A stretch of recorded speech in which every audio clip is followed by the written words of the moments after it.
بسم الله الصلاة والسلام على رسول الله أشهد أن لا إله إلا الله وحده لا شريك له وأشهد أن محمدا عبده ورسوله Allohning qalamimen alhamdulillah kelesi taqriqqa jetdik tavfiqimen.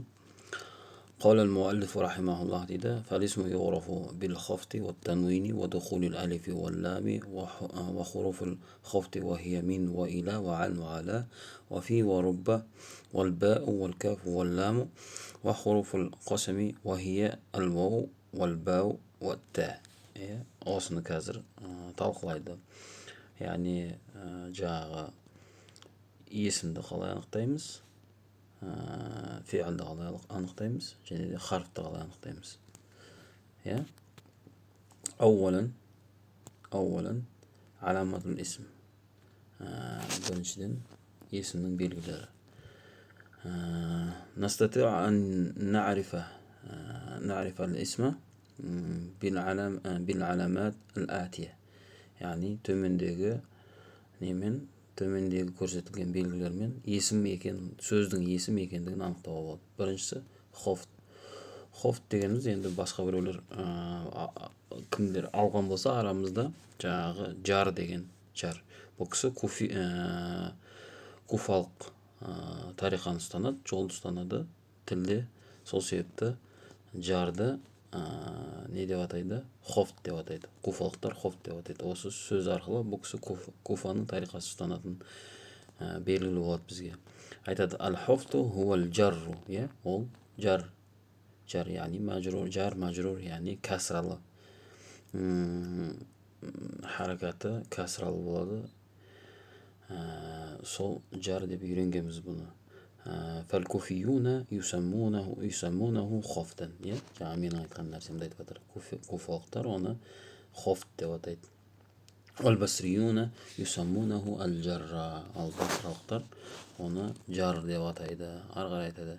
فإذا وجدت كلمة مجرورة مخفوضة дейді. مخفوضة деген яғни куфалықтардың нелермен فعلم أنها اسم. يعني بل ол есім дейді. يعني فعل харф не қабылдамайды, жар жағдайына түспейді ешқашан. Жар болмайды. والجر عدة أنواع. يعني жар халіне, мажрур халіне бірнеше нелермен, жағдайлармен сөз түседі, бірнеше жағдайларда.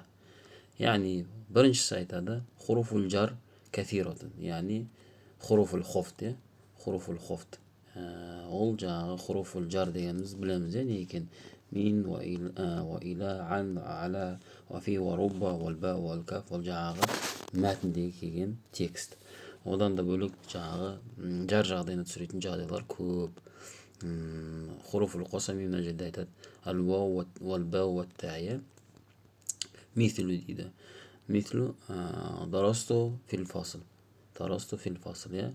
Yani кластың ішінде деген мағынаны білдіреді мына жерде. Yani оқыдым, кластың ішінде оқыдым. Харажту минал байти илал масжиди. Мына жерде алдында тағы бір нелерде келген еді ғой. Харфтың мысалдарында. Мин қандай мин екен, иля қандай иля екен. Мин деген жаңағы басталатын жер, сен шыққан жерден басталатын жер. Ал иля сол бітетін жер. Осы хурuful жарлар көп. Мысалы ба, бика, мархабан бика, я ахи, қош келдің, бауырым дейді. Яғни осы бірінші себептердің бірі, яғни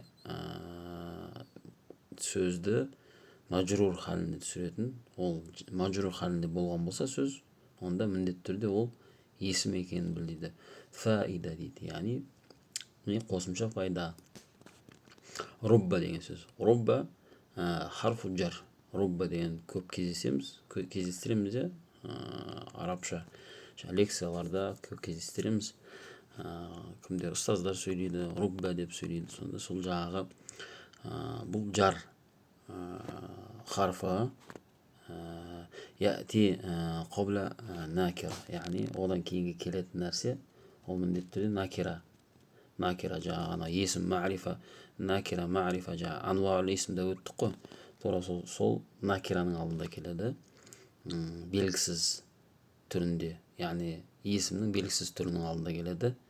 Кейін айтады уаядуллу аля ахади шейәйн, екі нәрсенің біріне көрсетеді. Біріншісі дейді ат-тақлил, яғни аздыққа көрсетеді. Әй ән якуна ма бa'даху қалилан, яғни өзінен кейінгі нәрсе өте сирек екендігіне көрсетеді. Мысалы, мислу дейді рубба тифлин қауиюн, балалардың арасында күшті, яғни мықтылары өте аз. Рубба тифлин, мен болмаса жаңағы былай аударсақ болады, күші көп балалар, яғни кішкентай балалардың арасында күші көбі аз дейді. Рубба яхудиин әмин, яхудилердің арасында иман келтіргендері аз дейді. Яғни руббаны оны енді біз қайдан білеміз? Енді келесі мағына, қазір екеуін салыстырып айтып кетейін. Екінші көрсететін, осы руббаның көрсететін нәрсесі айтады тәксир, яғни тәксир дегені көп деген сөз. Әй ән якуна ма бa'даху кәсиран, яғни өзінен кейін келген сөз жағдай көп екеніне көрсетеді аудармасында. Яғни бұл пайда бабынан айтып жатыр ол кісі. Не деп жатыр? Мысалы дейді рубба талибин нәжиа фи хадихил сана, осы жылы емтиханнан жақсы баға алып шығатын студенттер көп дейді. Студенттер көп дейді. Яғни мағынасы айырмашылығы түсінікті ғой. Контекстпен білеміз. Рубба калиматин адхалат сахибаха аннара, өте көп адам, яғни көп сөз адамды өзінің сол сөздің иесін тозаққа кіргізеді дейді. Рубба рожулин карим, рубба яғни кәсерге білдіретін дедіге. Карим деген жаңағы қолашық еркектер, қолашық ер адамдар, қолашық адамдар көп деп айтып жатыр. Ал басқа мысал, мына жердегі аздықтың мысалын алатын болсақ, рубба мужтахидин не дейді?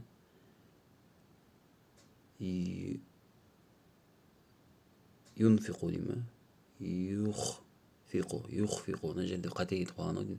Фил имтихан, яғни жаңағы имтиханда тырысатындар аз дейді. Юнфиқу шығар мына жерде. Скорее всего, қателік кетіп қалды.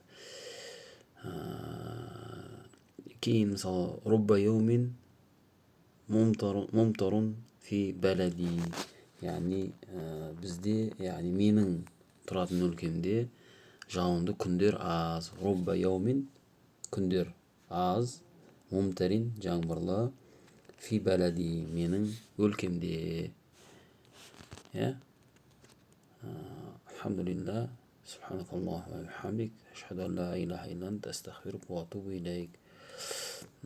Келесі сабақта осыны жалғастырып айтып кетеміз, иншалла. Аллах тағалам нәсіп етсе.